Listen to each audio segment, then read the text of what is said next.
Hi, Momshi! Are you looking for a seafood na super affordable? And at the same time, sobrang sarap! We just discovered this hidden gem here at Opus Mall. So, come on! Samahan nyo kaming pumunta dito sa foodie spots na nakita namin. And yes, dito lang yan sa Bridgetown, Pasig City. Paalis na nga kami nito ng bahay. Dahil ginawa yung car ni Daddy ni, so we have no choice kundi umalis ng bahay and gumala.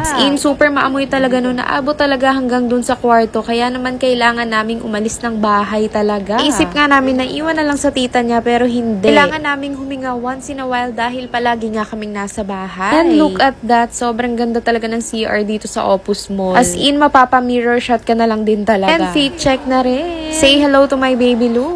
So, our first spot is Miss Dave and Buster's. Dahil palagi ko ngang nakikita and super sikat talaga nito sa online. Ikaw ba naman kasi kakain ka na lang and may arcade pa sa loob. Grabe, diba? Pagkatapos mong kumain, magbe-burn ka agad ng fat. And hindi lang mga kiddos mo yung mag-enjoy, kundi pati na rin ikaw. Parents and adults. And finally, we're here in Seasalt. Hihira lang talaga akong makakita nitong Seasalt. Ang restaurant nila, kasi kadalasan talaga sa Mega Mall kami pumupunta. And hindi ko talaga napapansin itong restaurant or wala talaga. Kaya naman nung pumunta kami dito sa Opus Mall, dito lang namin siya nakita. And finally, makaka-order na kami and matitikman na namin kung gaano kasarap yung mga foods nila. And as you can see kanina sa mga menus nila, super affordable talaga. And I think yung pinakamura nila is yung 85 pesos, which is yung drinks nila. And I guess hindi na kayo talo dahil sobrang laki ng servings talaga nila dito. So sobrang gutom ko nga, pagtingin ko sa mga foods, gusto ko talagang orderin lahat. Kakatakam rin naman kasi talaga yung mga pictures na nakalagay sa stalls nila. And here we have to wait for 15 to 20 minutes before dumating yung foods. And habang waiting kami, si baby muna yung pinakain namin. Dahil I grabbed the opportunity na wala talaga kaming ginagawa. Nakaupo na kami. Para pag nandito na yung food is hindi na siya masyadong makulit. Humingi sa akin ng food dahil kumakain na nga kami. Finally, ito na yung food. Sobrang sarap, diba? And heto na si Daddy. Look at that serving. Sobrang dami, as in parang good for two na. Sabi ko nga sa sarili ko before ako kumain, is mukhang kukulangin pa dahil sobrang gutom ko na nga. Pero kalagitnaan pa lang, grabe, sobrang busog ko na. Ang in-order ko nga pala is itong burger steak nila na may 2 pieces na. And with egg na din. Combo meal na talaga with the sinigang soup. Grabe, sobrang hilig ko talaga sa mga sabaw. Dahil na rin siguro nagpapa-breastfeeding ako. But I think no, before pa ako magka-baby, sobrang hilig ko na talaga sa mga sabaw. Yung sabaw pala nila dito is parang kalasa siya ng mang-inasal. Kaya naman sabaw pala ang ulam na. And etong drinks pala na in-order namin is mango and lemon peach. So, enjoy na lang muna namin itong food.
What do you want? No. Look at the camera. Look at the camera. Look. Look at the camera. Look at the camera. Yeah. Tick, tick, tick, tick, tick, tick. Do you love mommy? Do you love mommy? No, dirty. Do you love mommy? Do you love mommy? Do you love mommy?